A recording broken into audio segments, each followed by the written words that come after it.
Je viens de sortir de la chambre 408 de l'hôtel Mirador à Barcelone, et personne ne devinerait ce qui vient de s'y passer.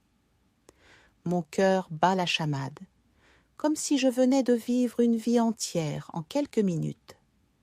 Mes mains tremblent, mais ce n'est pas de la peur. C'est quelque chose de plus puissant, une sorte de folie qui s'empare de moi. Mon corps vibre d'une énergie que je n'avais pas connue depuis des années de mariage, d'habitude, de certitude. Et maintenant, tout est bouleversé. Je m'appelle Claire Martin, j'ai 54 ans, et cela fait 30 ans que je suis mariée à François.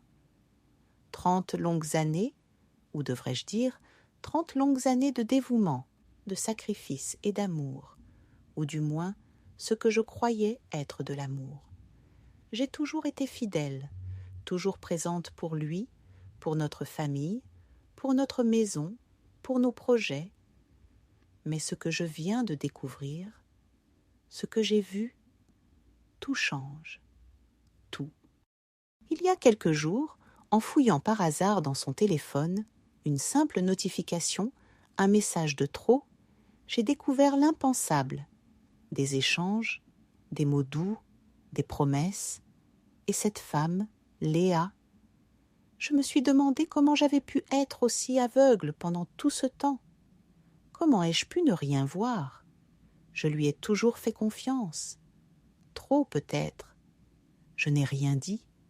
J'ai caché ma douleur. Puis, j'ai décidé de suivre mon mari. J'ai réservé une chambre dans cet hôtel de Barcelone, à quelques pas de celle qu'il avait prise avec elle. J'avais besoin de comprendre. J'avais besoin de savoir. Et je savais que le temps me serait compté. Ce matin-là, je l'ai vu. Il est arrivé avec Léa, radieux, comme s'il n'y avait rien de plus naturel que de passer des moments avec une autre femme, pendant que je restais là à attendre qu'il rentre chez nous, le soir. Ils ont pris le petit déjeuner ensemble, riant et s'échangeant des regards complices. Ma gorge se serre à ce souvenir. J'aurais voulu crier, tout arrêter, mais j'ai juste observé. Là, dans l'ombre, toute seule, je me suis rendu compte que je ne savais plus ce que signifiait vivre pour moi-même. Que toute ma vie, j'avais été celle qui donnait, et lui, celui qui prenait. Et c'est là que ça s'est produit. J'ai entendu leur voix, les murmures qui s'échappaient de la chambre voisine, juste à travers le mur. Un cri, une plainte, le bruit du lit qui grince, la chaleur qui monte en moi contre ma volonté, une humiliation froide, brûlante, mais aussi un désir étrange. J'étais là, à écouter son infidélité, et je ne pouvais m'empêcher de ressentir un mélange de rage et de quelque chose d'autre, quelque chose que je n'avais pas ressenti depuis trop longtemps. Mais ce qui m'a brisé encore plus, c'est ce qu'il m'a dit à elle, dans la douceur de ses mots. « Tu es ma vie maintenant. » Et moi qui avais tout fait pour être sa vie, moi qui avais tout sacrifié, je n'ai pas pleuré, pas tout de suite. J'ai simplement fermé les yeux, absorbée par l'intensité du moment, prise dans la spirale de cette découverte. Mais il fallait que je fasse quelque chose. Il fallait que je prenne ma vie en main, que je fasse face à la réalité, que je me redécouvre, que je ne sois plus l'ombre de lui, ni de mon passé. C'est à ce moment-là que j'ai pris une décision qui allait changer ma vie. Je ne savais pas encore comment, mais j'allais reprendre le contrôle. J'ai pris une profonde inspiration en quittant la chambre 408. À cet instant, je savais que je n'étais plus la même. Quelque chose avait basculé, et l'envie de changer, de redevenir moi-même, de ne plus être cette femme effacée, m'envahissait. Je suis retournée à ma chambre, la 412, juste à côté, un peu plus éloignée, mais assez proche pour entendre ce qui se passait derrière ces portes fermées. L'hôtel Mirador est un endroit luxueux, tout en marbre et en verre, une vision de calme et de richesse au milieu de la frénésie de Barcelone. Mais pour moi, à cet instant, chaque coin de ce lieu ressemblait à une cage dans laquelle j'étais prisonnière de mes propres émotions. La solitude s'insinuait en moi. Je me retrouvais face à un miroir déformant où tout ce que j'avais cru être ma vie apparaissait sous un autre angle, plus cruel, plus réel. Je ne voulais pas partir, pas encore, pas sans savoir ce qui allait se passer ensuite, pas sans avoir le courage de faire face à la vérité. Mon mari était là, dans cette ville, en compagnie de sa maîtresse, et moi, je n'avais jamais été aussi perdue. Pourtant, il y avait cette force qui commençait à grandir en moi, un désir de vengeance et de reconquête.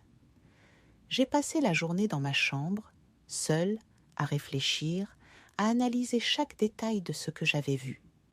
La colère bouillonnait en moi, mais en même temps, il y avait quelque chose de plus subtil, une forme de liberté. L'idée que je pouvais encore changer ma vie, que ce n'était pas trop tard pour redémarrer, pour me découvrir moi-même, et non plus simplement être l'épouse de François. Dans la soirée, alors que je sortais prendre l'air sur le balcon de ma chambre, je l'ai vu. Il était là, dans la rue, marchant d'un pas léger, son visage illuminé par la lumière des réverbères. François. Et à ses côtés, Léa, sa main sur son bras. Je les ai suivis du regard, observant la complicité dans leurs gestes. Mais quelque chose a attiré mon attention. Il y avait un autre homme qui les regardait, un homme grand, au regard sombre. Ses yeux ne quittaient pas François. Il semblait attendre quelque chose, quelqu'un. Je ne pouvais pas l'expliquer, mais quelque chose me disait qu'il n'était pas là par hasard. Il n'était pas un touriste comme les autres. Cet homme, ce Damien, je le sentais dans mon ventre. Il était là pour une raison, et cette raison ne semblait pas amicale. Un frisson m'a traversée, mais je ne pouvais pas détourner les yeux. Il m'était impossible de l'ignorer. Le lendemain matin, après une nuit agitée de rêves troubles, j'ai décidé de me rendre au café de l'hôtel, déterminée à ne plus fuir. Lorsque j'y suis arrivée, j'ai trouvé Damien assis à une table, seul, un café devant lui. Il m'a vue et nos regards se sont croisés. J'ai senti une étincelle dans l'air. Une connexion immédiate, comme si, tout à coup, j'étais face à quelqu'un qui, comme moi, portait un fardeau. Il m'a souri légèrement, un sourire qui n'était ni moqueur ni déplacé, juste humain. Il a fait un mouvement de tête en direction de la chaise en face de lui, et sans vraiment réfléchir, je me suis assise. Le silence s'est installé un instant, puis il a parlé. « Vous êtes la femme de cet homme, n'est-ce pas ? François Martin. » J'ai acquiescé, un peu surprise par sa franchise, mais aussi intriguée par ce qu'il pouvait bien savoir. Il m'a menti. Il m'a promis que je serais la seule. Et pourtant, il s'est arrêté, comme s'il pesait ses mots. Je n'ai pas besoin de vous dire qu'il est avec ma femme, Léa, en ce moment même. Je crois que vous le savez. Je l'ai regardée, choquée, presque stupéfaite. Ce que je ressentais, c'était une forme d'empathie immédiate, mais aussi une compréhension mutuelle. Lui aussi, comme moi, avait été trahi. Mais là où j'étais encore en proie à la colère, il semblait déjà avoir pris du recul. Peut-être trop. Alors qu'est-ce qu'on fait maintenant ? Ai-je demandé. Plus pour moi-même que pour lui. Damien m'a regardé, ses yeux emplis de détermination. On prend notre revanche. La proposition était simple. D'un côté, la vengeance, de l'autre, l'inconnu. Et moi, je savais que ce voyage à Barcelone serait un tournant, un choix qui marquerait le début de quelque chose de nouveau. Je ne savais pas encore jusqu'où cela irait, mais j'étais prête à voir jusqu'où ce jeu pouvait me mener. Le silence pesant qui suivit la déclaration de Damien était lourd, presque palpable. J'étais là, assise devant cet homme que je venais tout juste de rencontrer. Mais j'avais l'impression de le connaître depuis toujours.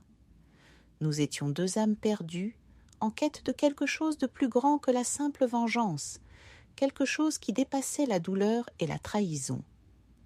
Il s'était penché légèrement en avant, ses yeux sombres fixés. Il était calme, réfléchi, presque détaché. En moi, l'émotion bouillonnait encore, la rage, la tristesse et cette sensation de trahison qui me rongeait le cœur. Mais Damien, lui, semblait avoir trouvé un équilibre étrange, comme si cette situation n'était qu'une étape dans un processus qu'il avait déjà accepté. « Vous avez l'air de savoir exactement ce que vous voulez, » lui ai-je dit, d'une voix plus ferme que je ne l'avais anticipé. Mais moi, je ne suis pas sûre de ce que je veux encore. Il s'est assis droit, ses mains entrelacées devant lui sur la table. Parfois, il faut prendre le temps de se perdre pour mieux se retrouver. Il m'a regardé intensément. Et parfois, il faut laisser la douleur nous guider là où l'on doit aller. J'ai baissé les yeux, un frisson me traversant. Il avait raison. La douleur, la trahison, tout cela me poussait vers un chemin que je n'avais pas prévu. Mais ce chemin, je l'avais décidé. Ce n'était plus François, ce n'était plus Léa, c'était moi. Moi qui devais enfin faire face à ma vie, à mes rêves oubliés, à mon désir de retrouver ce que j'avais perdu, ce que j'avais sacrifié. Damien a brisé le silence en se levant soudainement. Il s'est dirigé vers la fenêtre, regardant l'agitation de la ville en bas, puis il s'est retourné vers moi. « Je sais ce que vous ressentez. J'ai vécu la même chose avec Léa. Elle m'a tout pris et pourtant j'ai été aveugle, comme vous l'êtes maintenant. Mais vous n'êtes pas seul. » Son ton n'était pas agressif, mais il y avait une certaine douceur dans sa voix qui me mettait mal à l'aise, comme si, d'une manière étrange, il essayait de me réconforter sans le dire explicitement. Il avait raison. Je n'étais pas seule. Il y avait une certaine solidarité dans la douleur, une compréhension tacite entre nous deux. Je me suis levée lentement et me suis dirigée vers lui. La chambre, le café, les murmures de la ville, tout s'est effacé. J'ai vu dans ses yeux une promesse d'une sorte de complicité, une sorte d'alliance non seulement contre François et Léa, mais contre la vie elle-même. Nous étions tous les deux à la dérive, mais ensemble, nous pouvions retrouver quelque chose, peut-être même nous retrouver nous-mêmes. « Qu'est-ce que vous proposez exactement ?» ai-je murmuré, mon cœur battant plus fort à mesure que je comprenais que peu importe ce qu'il allait dire, ce moment marquerait un avant et un après dans ma vie. Damien a souri, un sourire calme, presque serein. Ce que nous faisons maintenant, c'est simple. Nous allons prendre ce qui nous appartient. Nous allons vivre pour nous-mêmes plus que jamais. Je n'ai pas dit un mot, mais quelque chose dans mon regard, dans la tension qui était née entre nous, lui a montré que j'étais prête. J'étais prête à tout. Je le sentais. Et alors, tout a basculé. Ce soir-là, après un dîner dans un restaurant chic de Barcelone, Damien et moi nous sommes retrouvés face à face avec François et Léa. J'avais vu mon mari quelques heures plus tôt, traversant la rue avec elle, riant. Il ne se doutait de rien. Et moi, je l'observais comme un spectateur de ma propre vie. François avait ce regard brillant qu'il avait toujours eu, celui qui me faisait fondre, celui qui m'avait fait tomber amoureuse de lui il y a des décennies. Mais ce regard, ce soir-là, je le voyais différemment. Il n'y avait plus cette chaleur, plus cette affection. C'était un regard que je ne reconnaissais plus, un regard qui m'avait trahi. « Claire, que fais-tu ici ?» a-t-il demandé, surpris. Il ne savait pas qu'il allait croiser mon regard pour la dernière fois comme ça. Damien a pris la parole à ma place. Claire est ici parce qu'elle a quelque chose à vous dire. Léa s'est tournée vers nous, une expression de surprise figée sur son visage, mais François, lui, ne semblait pas comprendre. Il était trop occupé à sourire à Léa, à la rassurer. Et pourtant, tout allait changer ce soir-là. Ils ne le savaient pas encore, mais leur monde allait s'effondrer. La table semblait se rétrécir autour de nous, la tension électrique faisant vibrer l'air. François, Léa, Damien et moi, nous étions là, dans ce restaurant huppé de Barcelone, avec cette vérité prête à éclater. La lumière tamisée des chandeliers ne suffisait pas à cacher l'inconfort qui régnait. C'était comme si tout l'hôtel, tout le monde autour de nous avait cessé d'exister. Seuls nos regards s'entremêlaient dans une danse silencieuse. François avait laissé tomber son verre de vin en entendant la voix de Damien, et ses yeux se sont écarquillés. Mais avant qu'il ne puisse dire quoi que ce soit, Damien a repris, son ton calme et sans détour. « Claire a découvert votre petit secret, François. Elle sait tout. Je n'ai pas eu besoin de dire un mot. » Damien, d'une manière presque déconcertante, avait pris les rênes de cette confrontation. Et moi qui devrais être furieuse, j'étais étrangement calme, presque détachée. Comme si le temps s'était arrêté, comme si je n'étais plus cette femme trahie, mais une spectatrice de ma propre douleur. François, qui ne s'attendait absolument pas à ça, a dégluti difficilement, cherchant désespérément des mots. Mais il n'en avait pas. Il n'y en avait pas. Je pouvais voir son esprit tourner à toute vitesse, cherchant à s'accrocher à ses illusions, à ses justifications. Il tourna lentement la tête vers moi, comme s'il attendait une sorte de rédemption, ou au moins un signe d'apaisement. Mais tout ce que je ressentais, c'était une froideur glaciale. « Claire, a-t-il commencé, sa voix tremblant légèrement. « Je suis désolée. Ce n'était pas ce que tu crois. » Un ricanement m'a échappé. Cela m'a surprise moi-même. Mais il était trop tard. Je ne pouvais plus entendre ces mots. Ils étaient devenus vides de sens. « Ce n'était pas ce que je crois ?» ai-je répété lentement, mes yeux se fixant sur lui. « Non, François, ce n'est pas ce que je crois. C'est ce que j'ai vu. C'est ce que j'ai trouvé. Et maintenant, il est trop tard pour les excuses. » Léa, qui jusque-là était restée silencieuse, enfin se leva. Elle se tenait là, droite, ses bras croisés. Elle semblait nerveuse, mais aussi calme, trop calme. Ce n'était pas l'agitation d'une maîtresse surprise, c'était l'assurance d'une femme qui savait que tout ce qu'elle avait fait n'était que le prolongement logique de ce que François lui avait promis. « Claire, je suis désolée, mais je t'assure que François et moi... » Elle a hésité, cherchant ses mots, mais je l'ai coupé. « Ne sois pas désolée, Léa. » J'ai senti un sourire amer se dessiner sur mes lèvres. « Tu as eu ce que tu voulais, et lui aussi a fait son choix. » François a baissé la tête, comme un enfant pris en faute. Une douleur profonde m'a traversée à cet instant-là, une douleur qui n'était pas simplement liée à la trahison, mais à la prise de conscience de ce que j'avais été. J'avais été celle qui croyait en l'amour, en la fidélité, en cette vision romantique du mariage. Mais tout ça n'était qu'une illusion. Damien, qui jusqu'à maintenant était resté silencieux, s'est approché de moi, posant une main sur mon épaule. Ce simple geste, cet acte de soutien, m'a réconfortée d'une manière que je ne pouvais pas expliquer. Il n'était pas là pour jouer un rôle. Il était là parce que, tout comme moi, il avait été brisé. Il m'avait vue.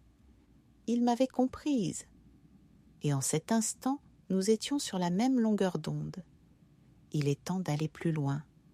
Sa voix était calme, mais ferme. Et alors, dans un élan de courage que je ne me connaissais pas, je me suis tournée vers François. Je l'ai regardé une dernière fois, sans colère, sans haine, mais avec une profonde tristesse. Tu m'as trahi, François, et tu m'as perdu. Mais ce n'est pas seulement toi que je quitte ce soir, c'est cette version de moi-même, celle que tu as façonnée en pensant que j'étais ta propriété. Il n'a pas répondu, il n'aurait rien pu dire. Les mots ne pouvaient plus rien pour nous. J'ai vu son regard se perdre, comme s'il comprenait enfin l'étendue de ce qu'il avait fait. Mais il était trop tard. Damien m'a guidée hors du restaurant et je n'ai pas regardé en arrière. Pas une seule fois. Nous avons quitté l'hôtel et marché dans les rues de Barcelone, tous les deux, sous les étoiles. Le vent soufflait doucement, balayant les souvenirs et les pensées qui me hantaient encore. Mais quelque chose en moi avait changé. Cette rage qui m'avait envahi plus tôt, ce sentiment de trahison, avait été remplacé par une étrange paix intérieure. Damien ne m'a pas posé de questions. Nous avons marché côte à côte, chacun perdu dans ses pensées. Je savais que cette nuit marquerait un tournant, une rupture définitive avec ce que j'étais, et une nouvelle naissance. Ce soir-là, il n'y avait pas de place pour les regrets. Il n'y avait que de la liberté et un avenir incertain, mais prometteur. Et pour la première fois depuis des années, je me sentais vivante. La nuit tombait lentement sur Barcelone, et avec elle, la dernière bribe de ce que j'avais cru être ma vie.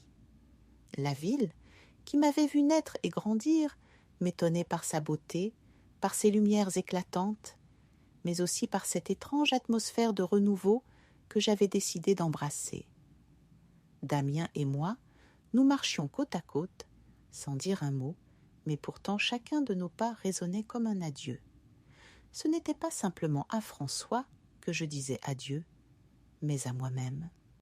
À cette femme qui avait toujours vécu dans l'ombre de son mari, qui avait sacrifié ses rêves, ses désirs, sa sensualité pour une vie de confort et de sécurité. Mais tout cela était fini maintenant. Ce n'était plus moi, ce n'était plus cette Claire docile, cette Claire qui se contentait de ce qu'on lui offrait, qui vivait dans l'attente. Non, ce soir, je retrouvais mon pouvoir. Nous avons marché pendant des heures, sans destination précise, mais chaque pas semblait me rapprocher de quelque chose de plus grand, de plus vrai. La vie que je voulais, je la sentais devant moi, prête à m'ouvrir ses bras. Il ne s'agissait pas simplement de fuir la trahison, non, il s'agissait de me redécouvrir. Au bout de la rue, Damien m'a invité à entrer dans un petit bar discret, à l'abri des regards. À l'intérieur, l'atmosphère était tamisée, douce, intime. Les murs étaient recouverts de bois sombre et des chandelles diffusaient une lumière douce qui semblait apaiser la tension de la ville. Nous avons pris place dans un coin tranquille. Les voix autour de nous étaient étouffées, comme si ce lieu avait été fait pour que les gens puissent oublier, se libérer. Il n'y avait aucune précipitation dans nos gestes, pas de pression. Damien avait toujours cette sérénité étrange, comme s'il avait accepté la douleur de sa propre existence et qu'il l'avait transformée en quelque chose d'autre, quelque chose de plus noble. En cet instant, il ne semblait ni complice ni confident, mais un miroir. Il me permettait de me voir pour la première fois dans toute ma vérité. Je pris une gorgée de mon verre, laissant le goût du vin m'envahir, et je sentis un frisson me parcourir, non pas de froid, mais de plaisir simple, quelque chose de doux, de libérateur. J'avais l'impression de revivre, de respirer enfin. « Claire, dit-il, brisant le silence, ce que tu fais ce soir, ce n'est pas seulement un acte de vengeance, c'est un acte de guérison. » Je le regardais sans répondre tout de suite. J'avais l'impression de revivre, de respirer enfin. « Claire, dit-il, brisant le silence, ce que tu fais ce soir, ce n'est pas seulement un acte de vengeance, c'est un acte de guérison. » Je le regardais sans répondre tout de suite. Ces mots, au lieu de m'apaiser, me perturbèrent. Guérison. Était-ce vraiment ce que j'étais en train de faire? En mettant François face à sa trahison, en le rejetant définitivement, je voulais certes me venger, mais je voulais aussi me réparer, me reconstruire. Mais étais-je prête à tourner cette page pour de bon? « Je sais ce que tu penses », ajouta-t-il, comme s'il avait vu mes doutes. Mais ce n'est pas une question de vengeance, c'est une question de pouvoir, le pouvoir de reprendre ta vie en main. Je fermai les yeux un instant, respirant profondément, comme si chaque mot qu'il disait chassait un peu plus de la douleur qui me rongeait. Puis, je répondis, presque dans un souffle, « Peut-être que je suis prête à vivre pour moi, Damien. » Je n'avais jamais cru aux discours de ce genre, aux phrases creuses qui faisaient appel à une force intérieure que l'on n'arrivait pas à trouver. Mais là, quelque chose dans la manière dont il me parlait me faisait sentir que c'était vrai, qu'il ne parlait pas d'une force abstraite, mais d'une prise de conscience. Je n'étais plus la femme qui attendait à la porte de la maison, la femme qui s'effaçait. Non. J'étais devenue celle qui, au lieu d'attendre qu'on la choisisse, décidait de choisir. Le lendemain matin, je suis allée chercher mes affaires à l'hôtel, prête à quitter cet endroit une bonne fois pour toutes. François m'avait laissé des messages, beaucoup de messages. Mais je ne pouvais plus les écouter. Je ne voulais plus. À un moment, j'ai eu l'idée de les écouter, juste une dernière fois, juste pour entendre sa voix tremblante, son ton suppliant. Mais au fond de moi, je savais que ce n'était plus nécessaire. Ce n'était plus moi qui avais besoin de réponse. À un moment, j'ai eu l'idée de les écouter, juste une dernière fois, juste pour entendre sa voix tremblante, son ton suppliant. Mais au fond de moi, je savais que ce n'était plus nécessaire. Ce n'était plus moi qui avais besoin de réponse. Damien m'attendait devant l'autel, son regard posé sur moi. Il n'avait pas besoin de me dire un mot.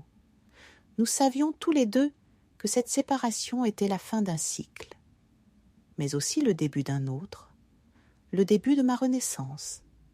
François, Léa, ce mariage, tout cela n'était plus que des souvenirs, des fantômes qui ne pouvaient plus m'atteindre. J'avais trouvé la clé, et je la tenais dans mes mains. Avant de monter dans le taxi, j'ai jeté un dernier regard vers l'hôtel.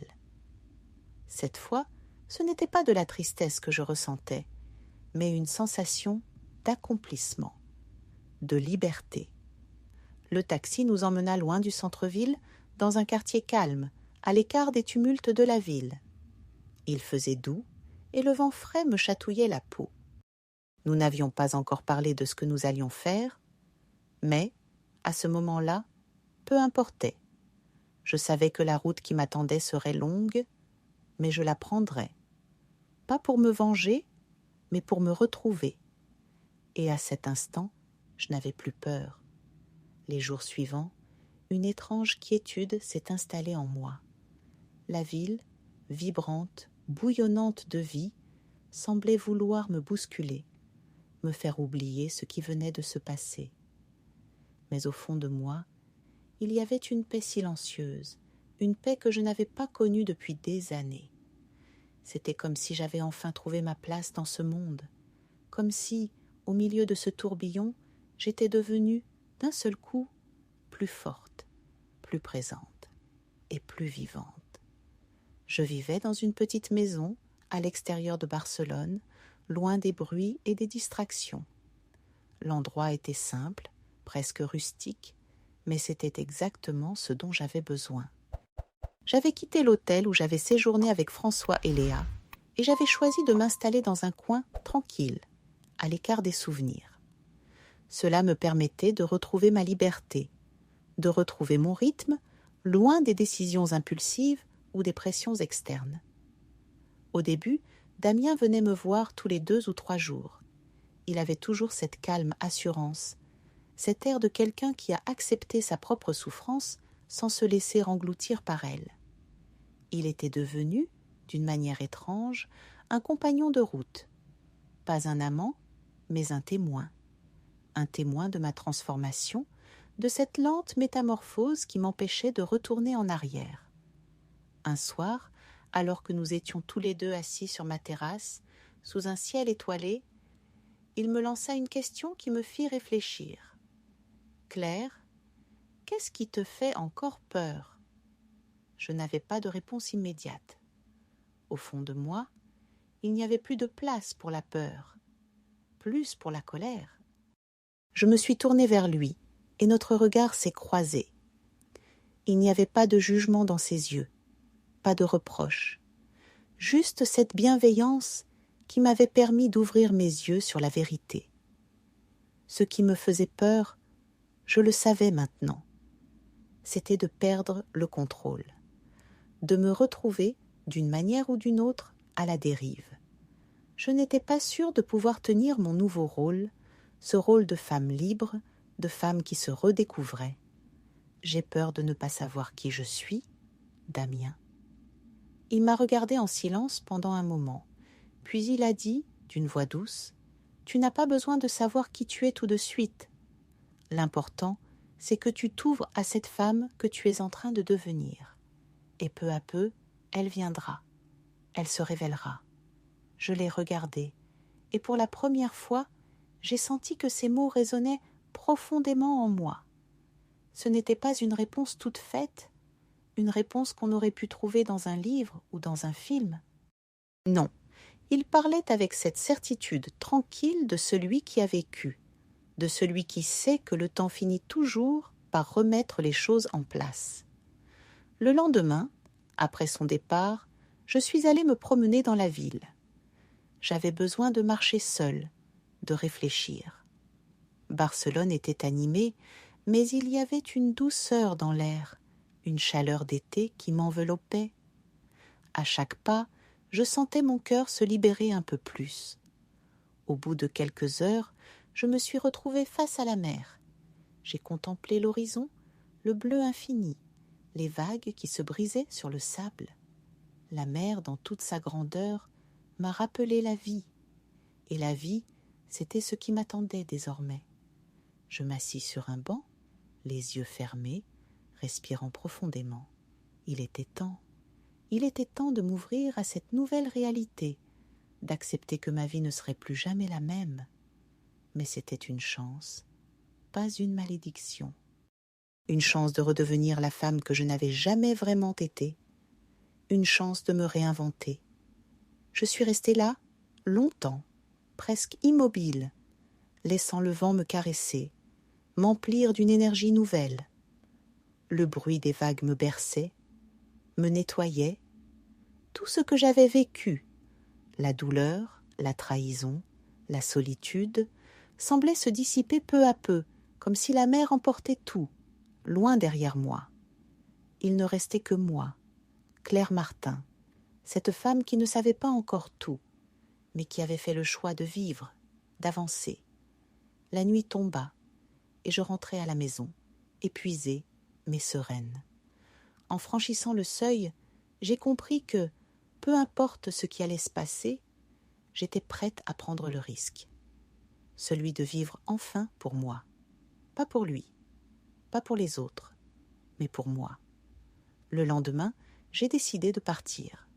Pas loin, juste un petit voyage, seul. Pas de destination précise, juste le besoin d'être loin, de respirer, de me libérer un peu plus. J'avais l'impression qu'un monde s'ouvrait devant moi et il était encore flou, mais je n'avais plus peur de l'inconnu. Et ça, c'était la plus grande victoire. À cet instant précis, je savais que j'avais commencé à renaître, et ce n'était que le début. Le matin où j'ai décidé de partir, le soleil perçait à peine à l'horizon, peignant le ciel d'une lueur douce et dorée. Je n'avais rien préparé de spécial, juste un sac à dos léger, un carnet, un stylo et un peu d'argent. Il n'y avait pas de plan précis, rien de concret, juste l'envie de me retrouver, de me perdre dans la vaste étendue de ce monde que j'avais trop longtemps ignoré. Barcelone était derrière moi, ses rues animées, ses visages familiers, ses souvenirs. Tout cela s'effaçait doucement, comme un rêve qui s'éloigne au fur et à mesure qu'on se réveille. J'avais décidé de partir à la campagne, un endroit simple, loin du bruit et des préoccupations. Un petit village au cœur des montagnes où le temps semblait s'écouler différemment, plus lentement, plus paisiblement. Je voulais me connecter à la terre, à la nature, pour enfin me retrouver moi-même. C'était comme si, en m'éloignant des distractions de la ville, je pouvais enfin entendre ma propre voix, celle qui avait été étouffée par des années de silence et de soumission. Le voyage en train fut long, mais étrangement apaisant. Le paysage changeait au fur et à mesure que le train filait à travers les collines et les vallées, les champs verdoyants, les villages endormis. J'observais les scènes défilant à travers la fenêtre, comme si chaque détail me révélait un peu plus sur moi-même. La vie, la nature, tout semblait si simple, si pur. J'avais l'impression de renaître à chaque nouvelle vue, comme si le monde m'offrait une toile vierge sur laquelle je pouvais enfin peindre mon propre tableau. Arrivé dans le village, je m'installai dans une petite maison en pierre, modeste mais accueillante. Un endroit calme, sans prétention. L'air était frais, l'odeur de la terre humide se mêlait à celle des fleurs sauvages. Je sentais une chaleur, une lumière douce envahir mon corps, une sensation d'appartenance que je n'avais jamais ressentie ailleurs. C'était comme si la nature elle-même m'acceptait, m'absorbait dans son sein et me permettait de commencer à me reconstruire. Les premiers jours, je me suis perdue dans des promenades solitaires, le long des sentiers escarpés, au milieu des bois. Je marchais sans but, sans destination, juste pour sentir mes pieds toucher la terre, pour laisser mes pensées vagabonder sans entrave. C'était un soulagement de ne plus être entourée de visages, de voix, de bruit. Je n'avais pas besoin de mots, j'avais besoin de silence, de calme, pour que mes émotions se déposent. Le soir, je m'assoyais près de la cheminée, un livre ouvert sur mes genoux, mais souvent mes yeux se perdaient dans les flammes, réfléchissant à tout ce que j'avais vécu, tout ce que j'avais perdu, mais aussi tout ce que j'avais à gagner. Et chaque nuit, avant de m'endormir, je fermais les yeux, écoutant le vent souffler à travers les arbres, la respiration de la montagne, comme une mélodie douce, presque envoûtante. J'avais la sensation d'être enfin en harmonie avec le monde, en harmonie avec moi-même. Un matin, alors que je prenais mon café sur la terrasse, une vieille femme s'est approchée. Elle était simple, les cheveux gris en chignon, les mains ridées, mais ses yeux avaient une lumière intense, presque sage. Elle m'a regardé un instant, comme si elle percevait quelque chose en moi que je ne voyais pas encore. Puis, elle s'est assise à côté de moi, sans demander la permission. C'était comme si sa présence était nécessaire, comme si la vie elle-même avait décidé de m'offrir cette rencontre. « Tu sembles avoir beaucoup de choses en tête, ma fille, » dit-elle avec un sourire bienveillant. Je la regardai, surprise par sa capacité à lire en moi en quelques secondes, sans même me connaître. Il n'y avait aucune curiosité dans son regard, juste de la compréhension. « Oui, je suppose que je cherche quelque chose. » Répondis-je, une pointe de confusion dans ma voix. Elle hocha la tête lentement, comme si ses années d'expérience lui permettaient de comprendre exactement ce que je ressentais. « Tu cherches à retrouver la femme que tu étais avant, mais tu ne sais pas qui elle est, n'est-ce pas ?» demanda-t-elle simplement. Je la fixai, sans savoir quoi répondre. Comment savait-elle cela ? Ce que tu dois comprendre, c'est que la femme que tu étais avant n'est plus. Et ce n'est pas une malédiction, c'est une chance de te recréer, de te réinventer. La vérité, ma fille, c'est que tu as toujours eu le pouvoir de choisir, mais tu n'en avais pas conscience. Maintenant, tu sais. » Ces mots résonnèrent en moi comme un éclair. C'était cela, la clé de ma liberté, la prise de conscience que j'étais responsable de ma vie, de mes choix, de ma propre évolution. Personne d'autre que moi ne pouvait la façonner. La vieille femme se leva alors, et avant de partir, elle me donna un dernier conseil. « La vie est un voyage, Claire, un long voyage. Ne sois pas pressée d'arriver. » Je la regardai s'éloigner, et à cet instant précis, je sentis que quelque chose de profond avait changé en moi. C'était comme si cette rencontre avait brisé un dernier verrou dans mon cœur, comme si j'étais prête à accueillir tout ce qui viendrait ensuite, sans peur, sans regret. Ce jour-là, je compris que mon voyage intérieur ne faisait que commencer, et que peu importe où il me mènerait, il serait le reflet de la femme que j'avais décidé de devenir, une femme forte, libre et en paix avec elle-même. Les jours passèrent, et chaque matin, en me réveillant, je ressentais un peu plus cette transformation silencieuse qui se produisait en moi.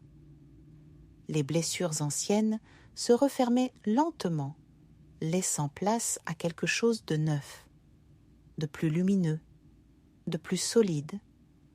Je ne savais pas encore ce que l'avenir me réservait, mais je savais que j'étais prête. J'étais prête à vivre enfin pour moi, et c'était tout ce qui comptait. Les semaines passaient, et avec elles, Claire devenait une autre femme. Ce voyage à la campagne, ce retrait volontaire dans ce petit village perdu au cœur des montagnes, était bien plus qu'un simple changement de décor. Il était devenu le terrain de ma guérison, de ma reconstruction.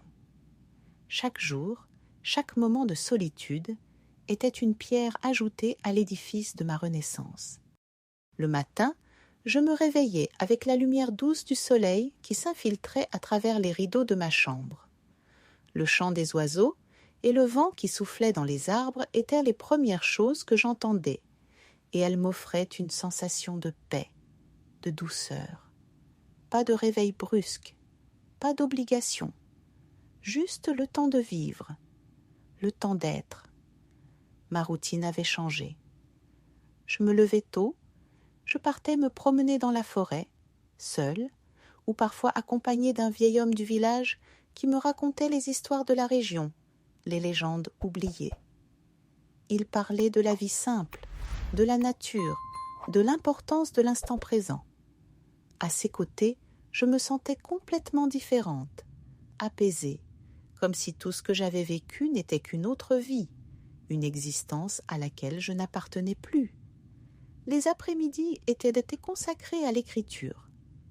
J'avais toujours aimé écrire, mais mes carnets étaient restés fermés pendant des années. Aujourd'hui, je les remplissais avec mes réflexions, mes pensées, mes rêves. Je réécrivais mon histoire, non pas celle de Claire Martin, l'épouse trahie, mais celle de Claire Martin, la femme qui se redécouvrait.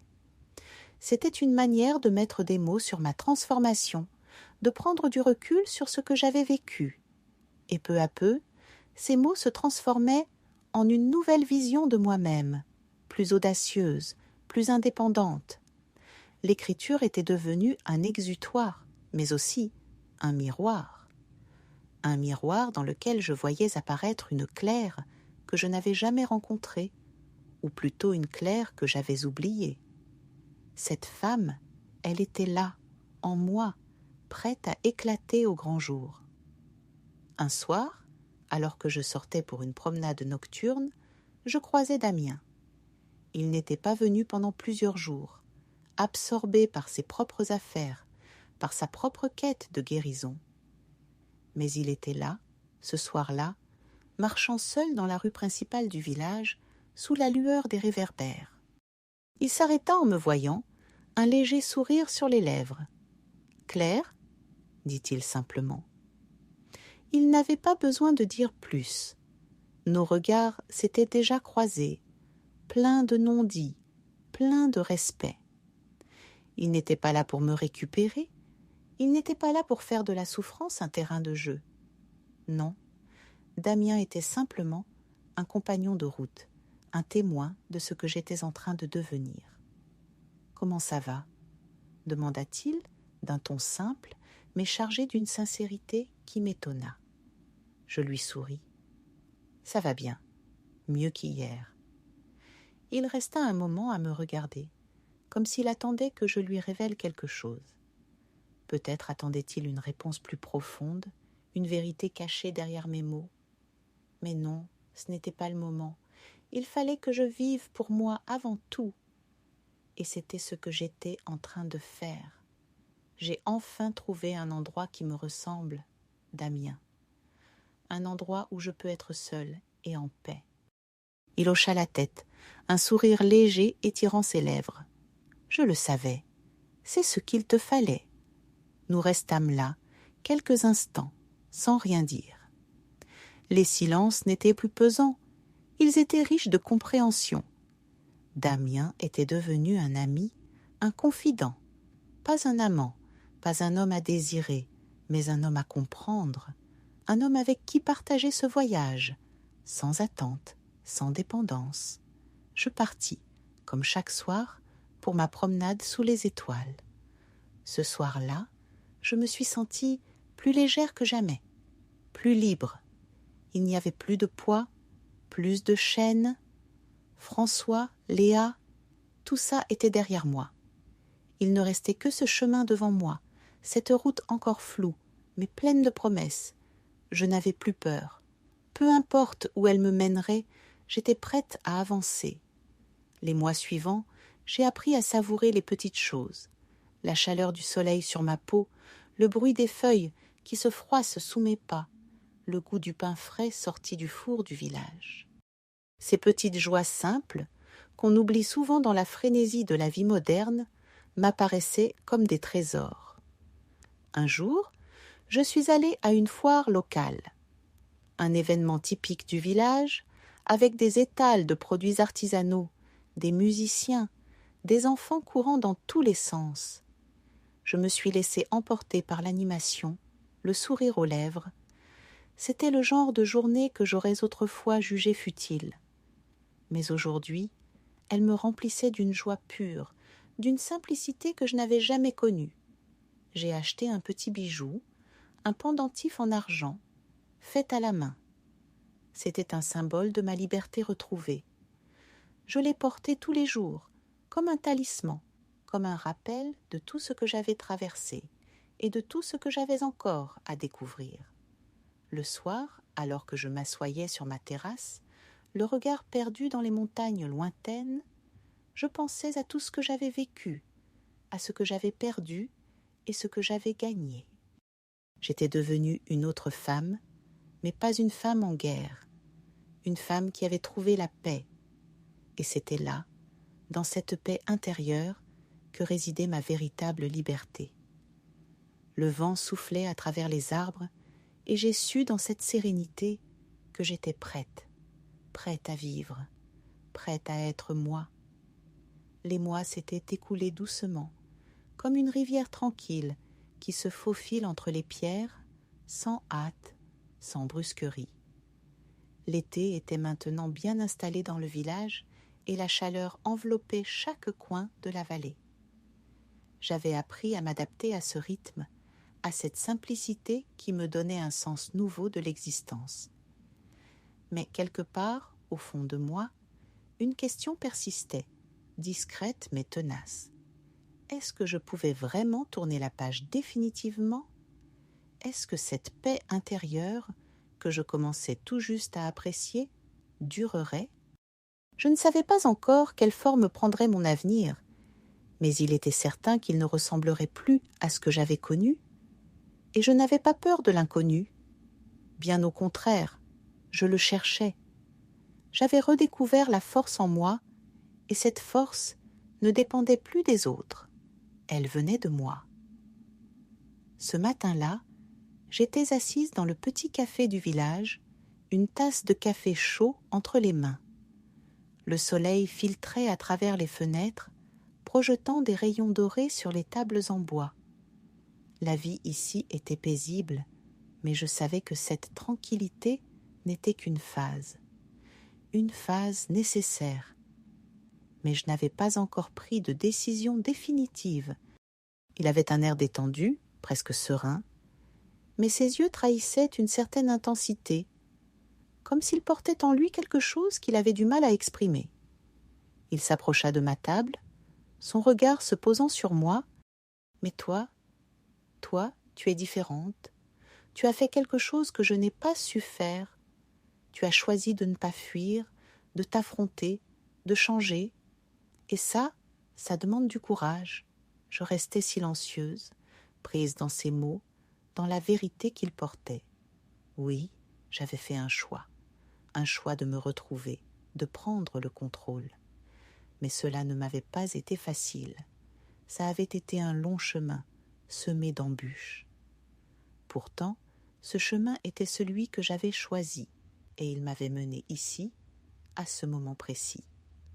Avec Damien, dans ce café, dans ce petit village où je redécouvrais chaque jour une nouvelle facette de moi-même.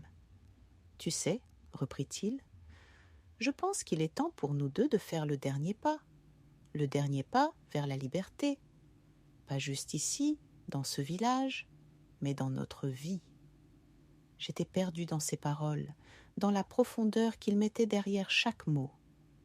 Ce qu'il disait avait du sens. Le dernier pas, ce dernier pas vers la liberté que je cherchais. Mais il y avait quelque chose d'autre qui me restait en travers de la gorge, quelque chose que je ne pouvais ignorer. Et ce dernier pas, Damien, qu'est-ce qu'il implique exactement ? Demandai-je, mon regard fixé sur lui. Il sourit, un sourire doux mais sérieux, comme si tout cela faisait partie d'un plan qu'il avait anticipé.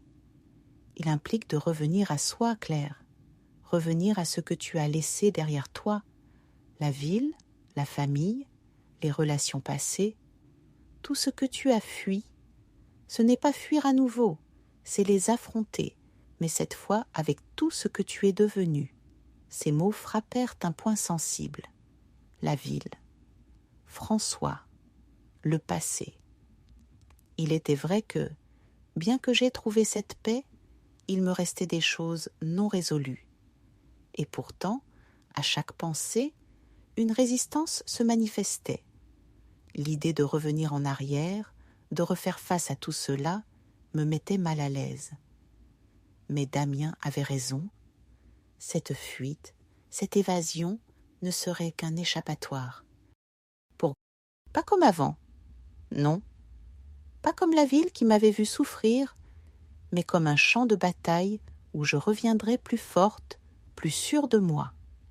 Ce voyage, je savais qu'il serait celui de ma rédemption, celui où je confronterais le passé pour pouvoir avancer, enfin, en toute liberté. Et cette fois, ce ne serait pas la peur qui guiderait mes pas, mais la conviction d'avoir trouvé la paix, non pas à l'extérieur, mais au fond de moi. Le train roulait doucement sur les rails, emportant avec lui le poids de mes pensées. L'air frais de la montagne que j'avais quittée, la paix que j'avais trouvée, tout cela semblait loin derrière moi. À chaque minute qui passait, je me rapprochais de Barcelone, de cette ville qui avait été le théâtre de ma douleur, de mes peurs, de mes doutes. Mais aujourd'hui, ce n'était plus la même ville. Ce n'était plus moi non plus. Je pensais à François, à tout ce que j'avais sacrifié pour lui. Mais aujourd'hui, ce n'était plus la même ville. Ce n'était plus moi non plus. Je pensais à François, à tout ce que j'avais sacrifié pour lui, à toutes ces années où j'avais cru que mon amour suffirait à réparer ce qui n'allait pas, à toutes ces fois où j'avais effacé mes propres besoins, mes propres rêves, pour rester à ses côtés. Mais tout cela appartenait au passé.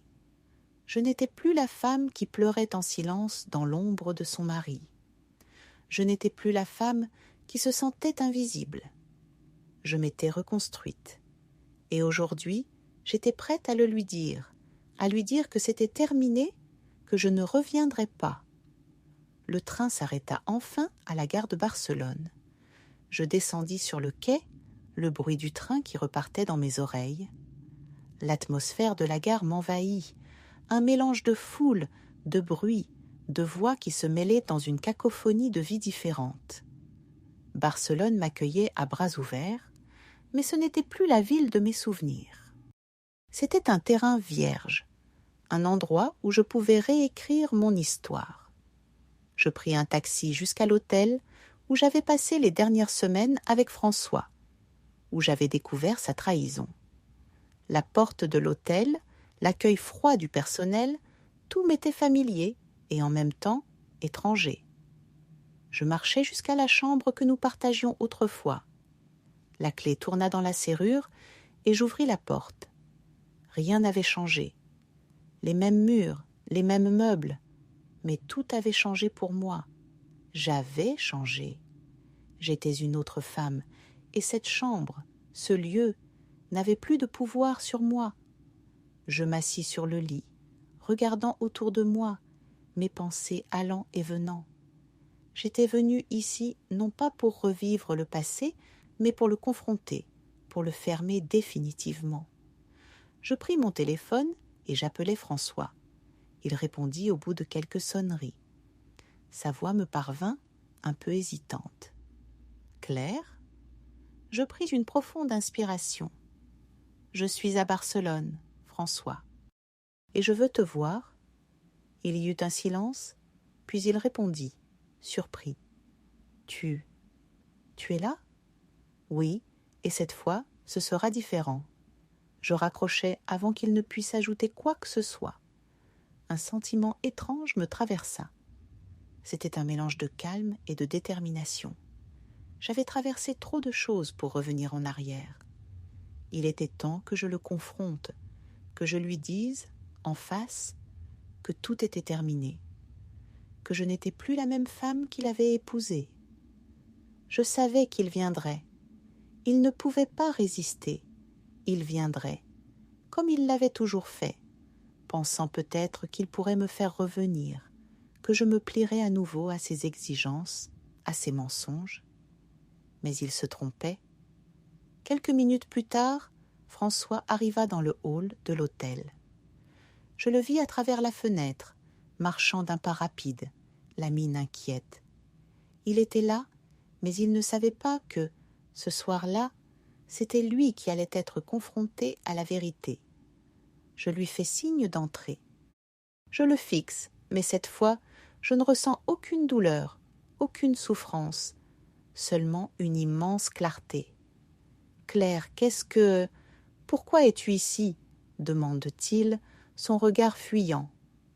Je me lève et me dirige vers lui, le cœur plus calme que jamais. « Je suis ici parce que j'ai besoin de te dire quelque chose, François. » Ma voix est ferme, sans hésitation. Ce que nous avons, c'est terminé, c'est fini. Il fronce les sourcils, visiblement perdu. Mais, commence-t-il, mais je le coupe. Non, ce n'est plus la peine. Je marque une pause, le regardant droit dans les yeux. Tu m'as trahi, et plus que ça, tu m'as oublié. Pendant des années, j'ai cru que mon amour te suffirait. Mais je me suis perdue, François. Je me suis oubliée. Il ouvre la bouche pour parler, mais je le fais taire d'un simple geste. Ce n'est plus toi qui décides de ma vie. Ce n'est plus toi qui as le pouvoir de me rendre heureuse. Parce que je me suis retrouvée. Et cette femme-là, cette femme que tu as ignorée, elle n'a plus besoin de toi. Il reste là, immobile, sous le choc. Je vois dans ses yeux une lueur de regret, de culpabilité, mais aussi de confusion. Il n'arrive pas à comprendre, mais il est trop tard pour lui, trop tard pour revenir en arrière, trop tard pour me garder prisonnière de ses mensonges. Je me dirige vers la porte, sans un regard en arrière. Adieu François. Il reste là, figé, sans un mot, alors que je ferme la porte derrière moi. Je n'ai plus de colère, plus de regrets. Je suis libre. Je quitte l'hôtel, la tête haute, le cœur serein. Je suis prête à avancer, prête à vivre la vie que j'ai choisie. La rue de Barcelone s'étend devant moi, pleine de possibilités. Il est temps de redéfinir mon avenir, d'écrire mon histoire comme je l'entends. Pas pour lui, pas pour les autres, mais pour moi. Je suis prête à affronter ce monde, armée de ma vérité et de ma liberté retrouvée. Je suis prête à affronter ce monde, armée de ma vérité et de ma liberté retrouvée.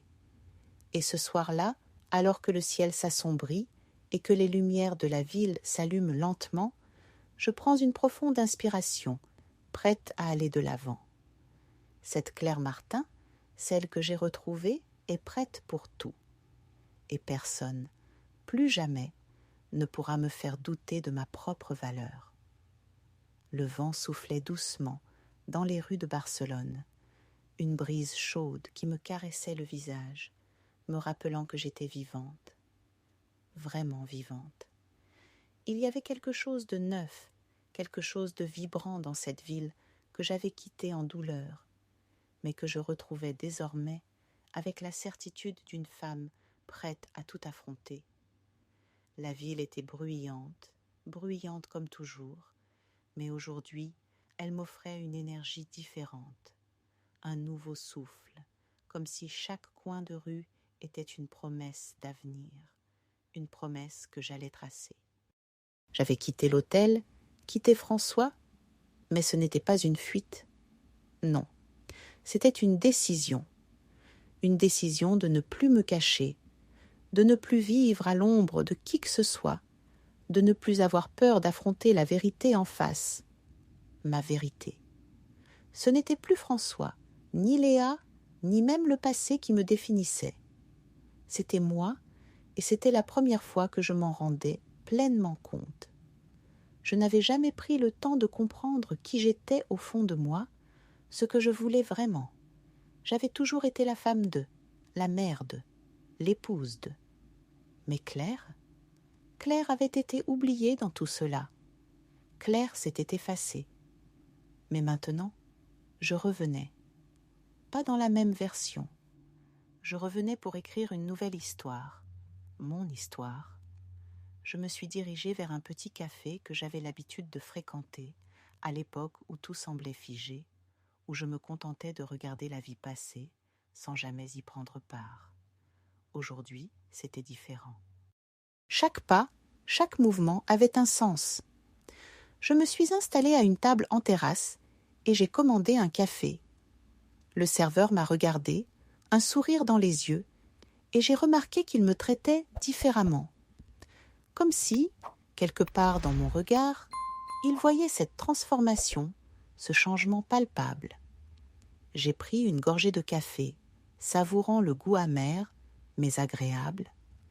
Puis j'ai sorti mon carnet, celui que j'avais emporté de chez moi. Je n'avais pas encore décidé de ce que j'allais en faire, mais ce carnet était devenu mon refuge. Chaque page qu'il contenait était une nouvelle étape de ma vie, une nouvelle manière de voir le monde. Je l'ai ouvert et j'ai commencé à écrire ce que j'avais vécu, ce que j'avais ressenti, écrire mes douleurs, mais aussi mes espoirs, parce qu'il n'y avait plus de place pour les regrets. Ce passé, celui de François et de Léa, c'était fini. Ce qui comptait, c'était ce que j'allais faire maintenant. C'était moi qui tenais les rênes, moi qui avais le pouvoir de transformer ma vie. « Vous écrivez ?» m'a demandé une voix douce, me tirant de mes pensées. Je levai les yeux et je vis une femme qui m'adressait un sourire. Elle était assise à une table voisine, son regard curieux, mais bienveillant. Elle avait une certaine sérénité qui me rassurait. Il y avait quelque chose de paisible en elle, une lumière tranquille que je n'avais pas vue depuis longtemps chez les autres.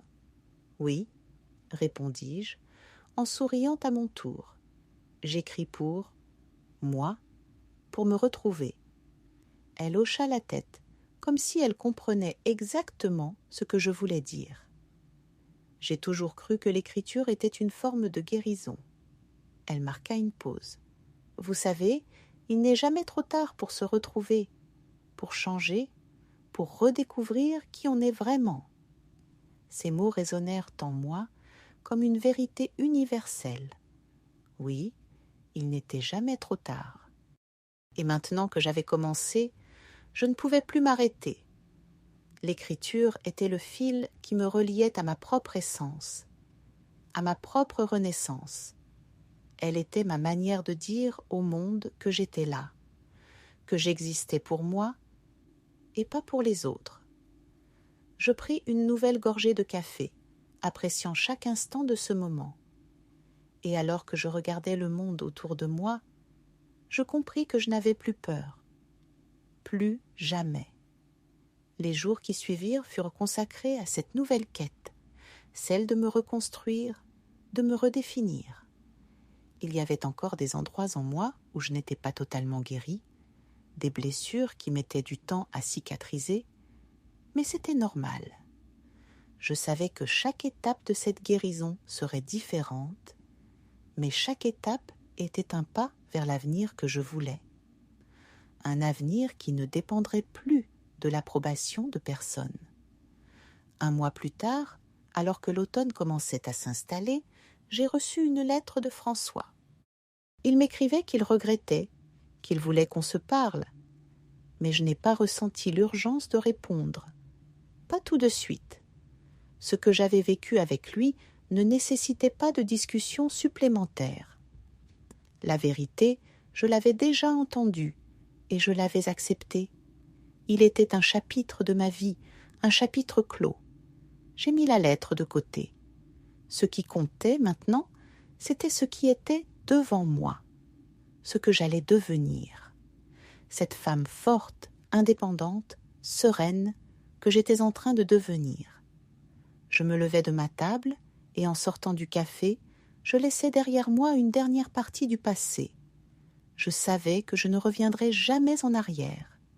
Les mois passèrent et chaque jour apportait son lot de nouvelles découvertes. Je trouvai un petit appartement à Barcelone, un endroit que j'aimais et qui était à moi. Je retrouvai une liberté que je n'avais jamais imaginée. Je m'inscrivis à des cours d'écriture, je pris des vacances seule, je rencontrai de nouvelles personnes.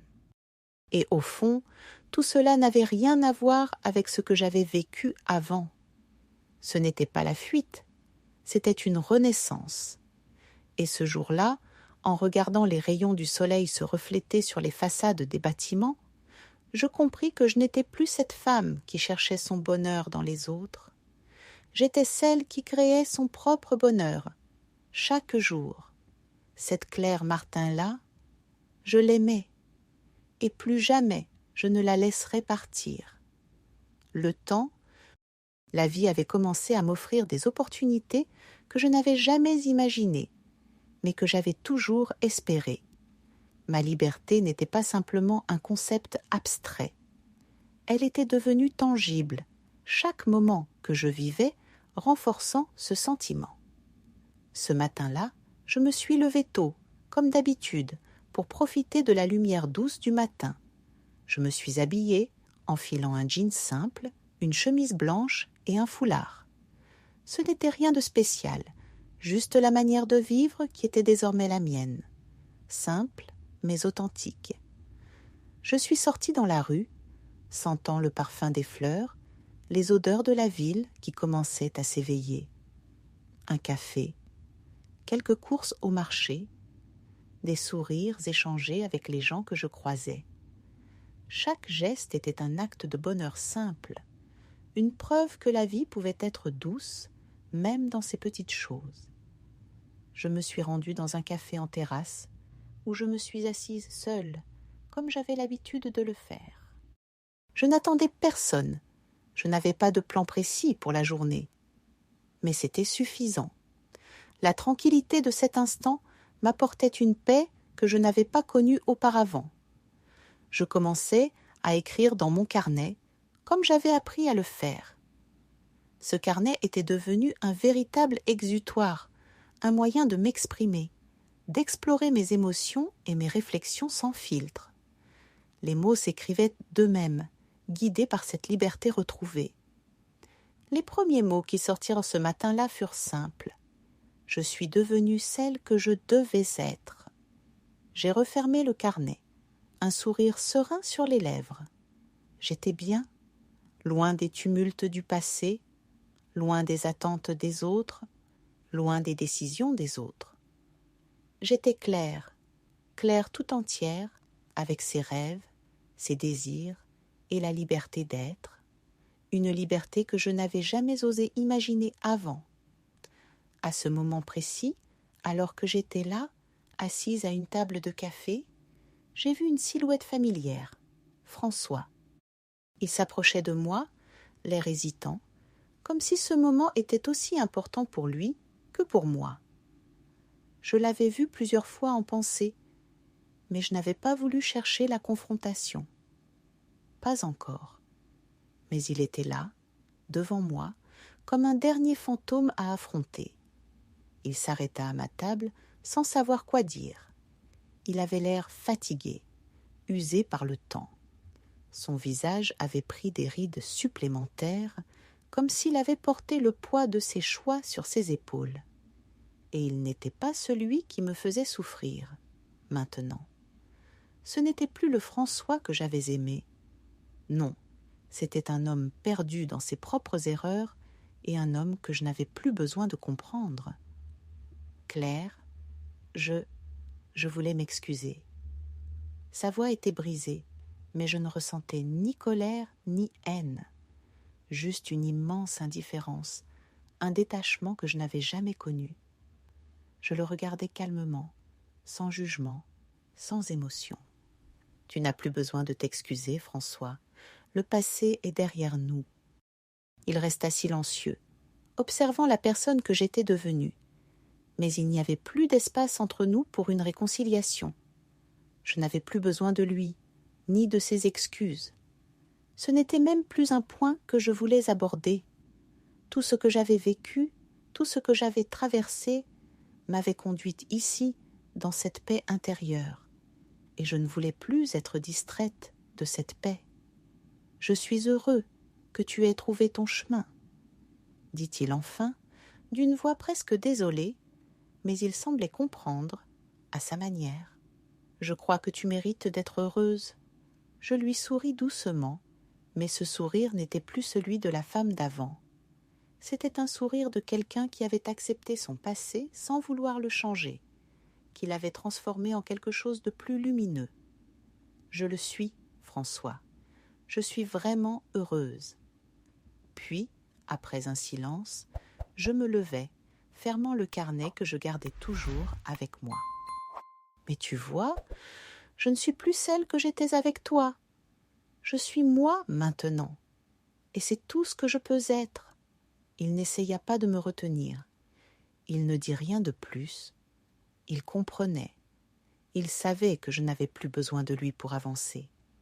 Je partis sans regarder en arrière, sentant les premières gouttes de pluie tomber, rafraîchissant l'air lourd de la ville. La pluie n'était pas une menace, mais une bénédiction. Elle effaçait tout, nettoyait la terre et l'âme. Je la sentais dans mes cheveux, sur ma peau, une brise douce qui balayait tout.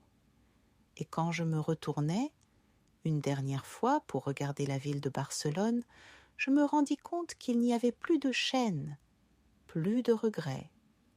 Juste le chemin qui se déroulait devant moi, encore vaste, encore inconnu, mais désormais complètement à moi. Ce fut le moment de ma complète libération. Je n'avais plus besoin de répondre aux attentes des autres. Je vivais pour moi, et c'était suffisant. C'était même tout ce qui comptait. Les jours suivants furent différents. Il n'y avait plus de bruit sourd dans ma tête, plus de tourments lancinants. Il n'y avait que l'espace que j'avais ouvert autour de moi, ce vide créatif où tout devenait possible. Le temps semblait s'étirer, mais d'une manière plus douce, plus fluide. Je n'étais plus pressée. J'avais cessé de courir après un avenir incertain pour vivre pleinement le présent. Je passais de plus en plus de temps à écrire, à créer. L'écriture était devenue ma manière de me libérer.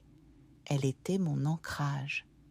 Chaque mot, chaque page me rapprochait un peu plus de la femme que je voulais être, de cette version de Claire que j'avais oubliée, mais qui, finalement, avait toujours été là, cachée sous les couches de dépendance et de sacrifice. J'ai commencé à travailler sur un projet, un livre. Oui, un livre. Cela semblait fou à l'époque. Je n'étais pas écrivain. Je n'avais pas de prétention littéraire. Mais j'avais une histoire à raconter. Une histoire qui n'était pas seulement la mienne, mais aussi celle de nombreuses femmes. Une histoire de transformation, de prise de pouvoir, de rédemption. C'était la mienne, mais elle pourrait être celle de toute femme qui choisit de vivre pour elle-même, qui choisit de se relever après avoir été brisée. Les mots venaient facilement, de plus en plus facilement. Je n'étais plus bloquée. Mon esprit était libre et cela se reflétait dans mon écriture. J'avais une vision claire, une histoire à raconter, une histoire qui résonnait profondément en moi.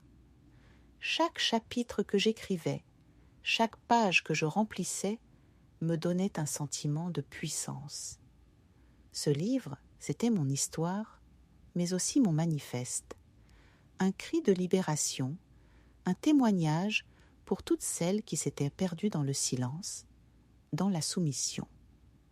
Je me rendais régulièrement au café du quartier, celui où j'avais commencé à écrire mes premières lignes. J'y retrouvais parfois des visages familiers, des gens que j'avais connus dans ma précédente vie. Mais à chaque fois, je constatais que l'image qu'ils avaient de moi n'était plus la même.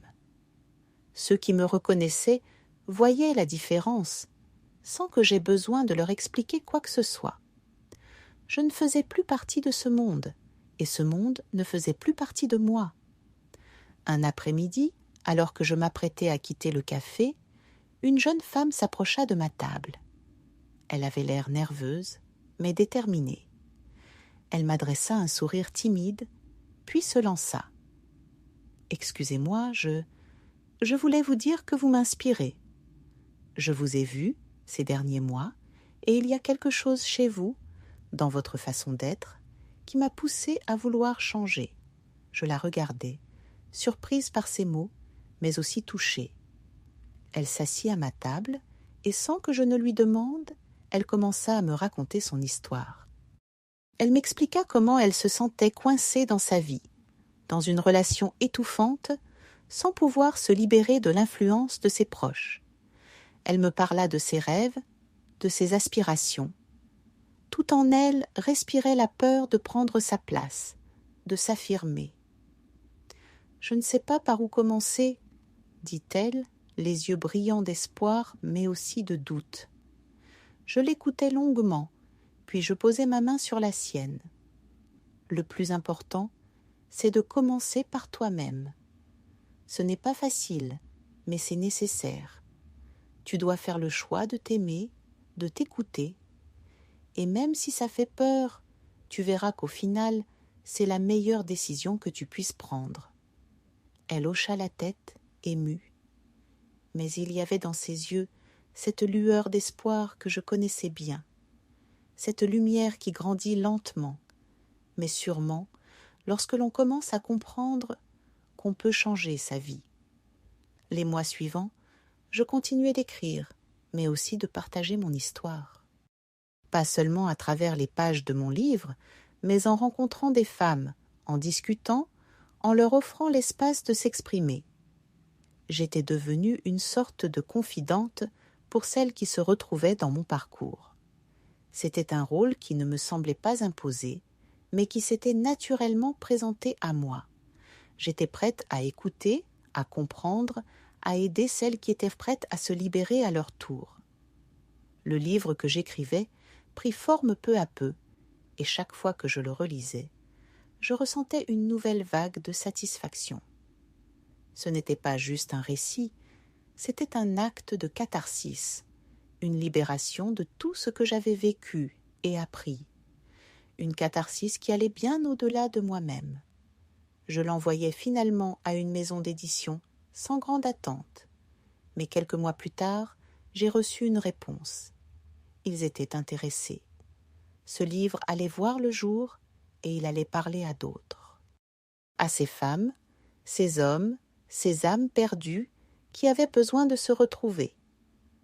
Le jour où j'ai signé le contrat avec l'éditeur, il y avait un sentiment étrange en moi. De la gratitude, bien sûr, mais aussi une certitude intérieure. Ce n'était pas juste un livre. C'était le résultat d'une transformation intérieure, d'une résilience que j'avais puisée dans chaque difficulté. C'était un témoignage vivant, une preuve que la douleur pouvait se transformer en quelque chose de plus grand, de plus beau. Ce jour-là, je me suis levée de mon bureau, la tête haute, les yeux brillants. Ce n'était pas la fin de mon voyage. Non, c'était un nouveau commencement. Le commencement de la Claire que j'avais toujours voulu être et que j'étais enfin devenue. Le vent soufflait doucement dehors, les feuilles tourbillonnaient sous les premiers signes de l'automne. Mais cette fois, je marchais seule, fière de mon chemin, prête à le poursuivre. Et tout était possible. Quelques mois après la signature du contrat, le livre était enfin terminé. Il avait pris une forme que je n'avais pas anticipée, un mélange d'émotions brutes, de vulnérabilité et de force retrouvée. Je m'étais laissée emporter dans l'écriture, déversant sur chaque page une part de moi-même, de mes souffrances, de mes découvertes. Et tout cela était devenu, lentement mais sûrement, un témoignage universel. Pas juste pour moi, pas juste pour François ou Léa, mais pour tous ceux qui avaient vécu, de près ou de loin, cette forme de trahison qu'on inflige à soi-même en ne se mettant pas en priorité. Les premières critiques étaient arrivées, et bien que je ne m'y sois pas totalement préparée, j'étais étonnée de la manière dont mon histoire touchait les autres. Les retours étaient sincères, parfois émouvants. Un courrier m'est parvenu un matin d'une femme que je n'avais jamais rencontrée. Elle m'écrivait pour me dire que mon livre lui avait donné le courage de quitter un mari qui la manipulait, qu'elle s'était enfin rendue compte qu'elle ne vivait pas sa vie, mais celle de l'ombre de son époux. Il y avait des moments où je restais là, en lisant ces témoignages, la gorge serrée, en me demandant si j'étais vraiment prête à tout ça, à partager ma vie de manière aussi ouverte. Mais à chaque message, à chaque témoignage, je comprenais que c'était exactement ce que je devais faire. Non pas pour chercher de l'attention, mais pour montrer à ceux qui doutaient qu'ils n'étaient pas seuls. Que la liberté, même dans les moments les plus sombres, était possible. C'était ce que j'avais découvert et ce que je devais maintenant transmettre. Je me souviens d'un après-midi, quelques mois après la publication, où je participais à une discussion publique sur l'autodétermination, à la demande de l'éditeur. La salle était pleine, les gens étaient venus nombreux pour écouter l'auteur, mais ce n'était pas de moi qu'ils avaient besoin, c'était d'eux-mêmes. Ils étaient là pour trouver une réponse à leur propre souffrance, une réponse qui allait bien au-delà des mots. Je montais sur scène, un peu nerveuse, mais surtout excitée par la possibilité de partager ce qui m'avait sauvée. Au moment où je pris le micro, une vague de sérénité me traversa. J'avais trouvé ma place. Ce n'était pas un hasard, ce n'était pas un accident. J'étais là parce que je l'avais choisi. Et j'étais prête à partager cette nouvelle version de moi, même si elle était encore en construction, même si elle n'était pas parfaite. C'était une version sincère, et c'était suffisant. La première question vint d'une femme assise au fond de la salle, sa voix tremblante, mais pleine de détermination. « Comment avez-vous trouvé la force de partir ?» Je pris une longue inspiration avant de répondre. Ce n'était pas une question simple, mais ce n'était plus une question de courage. Non, C'était une question de nécessité. La nécessité de me retrouver, de me sauver, la nécessité de ne plus me définir par un homme, par une relation, la nécessité de choisir ma propre vie. Je suis partie parce que je ne pouvais plus vivre dans l'ombre de ce que je croyais être une vie parfaite, parce que je ne pouvais plus respirer, parce que chaque jour, je me réveillais en me demandant si j'étais encore cette femme que j'avais connue. Mais un jour, j'ai compris que je n'avais pas besoin d'attendre d'avoir toutes les réponses. Il m'a fallu du temps, mais je me suis redécouverte et je me suis laissée guider par le seul sentiment qui m'était resté, la certitude que j'étais capable de vivre pour moi-même. Mes mots résonnaient dans la salle et je sentais, dans chaque regard tourné vers moi, cette même soif de changement, cette même recherche de rédemption. C'était comme si nous partagions tous le même rêve, celui de la liberté, celui de la transformation personnelle. La discussion se poursuivit avec des questions plus personnelles, parfois plus intimes, mais à chaque réponse, je ressentais un poids se lever de mes épaules. J'avais accepté mon histoire. Elle n'était plus un fardeau ni une honte. Elle faisait de moi ce que je suis aujourd'hui, une femme libérée et, plus important encore, une femme capable de tendre la main à ceux qui, comme moi, avaient été brisés, mais qui avaient toujours cette flamme de l'espoir en eux. La journée se termina sur une note de partage et de solidarité. Je ne m'attendais pas à ce que l'événement me touche autant, mais j'avais compris que ce n'était pas juste une rencontre avec des inconnus, c'était une rencontre avec mes pairs, avec des âmes qui, comme moi, avaient trouvé la force de se relever.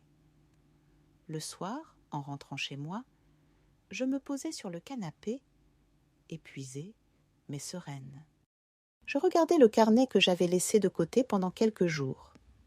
Il était là, toujours à portée de main. Je l'ouvris, et la première page me renvoya à la femme que j'avais été. La femme qui avait peur, la femme qui doutait. Puis, je le refermai doucement. Cette femme était une partie de moi, mais elle ne me définissait plus. Ce soir-là, j'ai écrit la dernière page de mon livre. Non pas parce que je voulais clore mon histoire, mais parce que, enfin, je comprenais qu'elle était toujours en train de se dérouler. Et cette fois, c'était moi qui tenais la plume.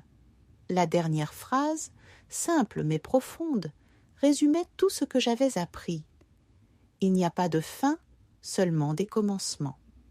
Les jours s'écoulaient dans un flot tranquille, rythmé par mes habitudes désormais bien ancrées. L'écriture était devenue non seulement mon refuge, mais aussi mon moyen de me connecter au monde. Plus que jamais, j'avais le sentiment de vivre pleinement chaque instant. Le livre était désormais terminé, prêt à sortir dans le monde, mais il y avait bien plus que cela.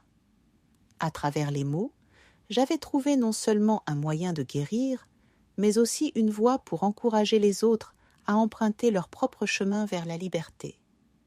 Cette liberté dont j'avais tant rêvé pendant des années. L'édition du livre ne faisait que commencer. Les premiers retours étaient prometteurs, mais je savais au fond de moi que le vrai voyage ne faisait que commencer. Le livre n'était pas la fin de l'histoire, mais le point de départ d'une nouvelle ère pour moi. Je le savais, même si, encore une fois, l'incertitude de l'avenir se présentait devant moi. Mais cette fois, il n'y avait plus de peur, seulement un enthousiasme serein. J'étais prête à tout ce que la vie allait me présenter. Un matin, je me suis réveillée avec la pensée qu'il était temps de donner encore plus de sens à cette nouvelle vie. Je me suis rendue au centre culturel de la ville, où j'avais accepté de participer à une série de conférences. Le thème était « Renaître après la douleur » et je me sentais totalement alignée avec ce sujet. Il n'y avait pas de séparation entre ce que je vivais et ce que je partageais avec les autres. Tout était lié, tout faisait sens. En arrivant, je retrouvais d'autres conférenciers. certains plus expérimentés, d'autres comme moi, qui avaient trouvé la voie de la rédemption.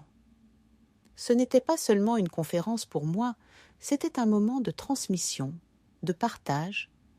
Je n'étais plus là pour raconter une simple histoire personnelle. Je savais que ma transformation pouvait en inspirer d'autres. C'était ça, le véritable pouvoir de ma guérison. Montrer que l'on pouvait choisir, encore et encore, de se libérer et de se redéfinir. Quand mon tour arriva, je pris une profonde inspiration. Mon regard se posa sur la salle remplie de visages attentifs. Je n'avais plus de trac. Les mots coulaient naturellement. Je commençai à parler de mon voyage, mais pas seulement de ce que j'avais vécu, de la douleur ou de la trahison. Non, je parlais du pouvoir de la résilience, de l'importance de se retrouver soi-même, de l'acte de se choisir avant tout. Parce que c'était là, dans ce choix, que résidait la vraie liberté. J'ai parlé de mes peurs, de mes doutes, mais aussi de ma force retrouvée. J'ai partagé cette conviction que chaque souffrance, aussi lourde soit-elle, porte en elle une semence de renouveau. Les larmes de ce passé s'étaient transformées en une pluie nourrissante, celle qui m'a permis de fleurir à nouveau. À la fin de la conférence, une femme est venue me voir. Elle avait les yeux rougis par l'émotion, et sa voix tremblait légèrement lorsqu'elle m'a parlé. Vous ne savez pas à quel point vos mots m'ont touchée. Je suis restée dans une relation toxique pendant des années. Aujourd'hui, je crois que je peux enfin en sortir. Elle marqua une pause, les yeux brillants. Je veux vivre pour moi, enfin. Je la regardai, émue, et posai une main sur son épaule. Vous pouvez. Nous pouvons. Vous n'êtes pas seule. Elle sourit, et je compris à ce moment précis que l'essence de ma transformation n'était pas simplement personnelle. Elle était collective. C'était cette connexion avec les autres qui rendait l'expérience encore plus belle. C'était le partage de notre humanité commune, de nos douleurs, mais aussi de notre résilience. Chaque femme, chaque homme qui prenait conscience de son pouvoir intérieur était une victoire. Le livre, la conférence, tout ce processus n'était pas juste un moyen d'exister dans ce monde. C'était ma contribution. C'était la voie que j'avais choisie pour transmettre ce que j'avais appris, pour guider ceux qui étaient encore perdus, ceux qui n'avaient pas encore découvert leur force. Je pris la route de la maison ce soir-là, le cœur léger. J'avais trouvé ce pourquoi je vivais, ce pourquoi j'étais prête à me battre. Ce n'était pas la reconnaissance ou les applaudissements. Ce n'était même pas le succès personnel. Non, c'était l'impact, la possibilité de toucher, de libérer, de transformer d'autres vies. C'était cela, la véritable liberté, ce partage, cette transmission. Le ciel était clair ce soir-là, les étoiles brillaient et je sentis que j'étais là, à ma place. Pas à la place d'une autre, pas à la place que j'avais laissée à quelqu'un d'autre, mais à ma place, là où j'étais censée être. Le lendemain, je me levai en me sentant plus vivante que jamais, plus présente. J'étais prête à affronter ce qui viendrait, à créer, à écrire, à partager. Et ce qui m'enivrait le plus, c'était de savoir qu'aucune histoire, aucun passé, aucune douleur ne pourrait plus jamais m'enchaîner. J'avais retrouvé ma place, et cette fois, je n'avais plus peur.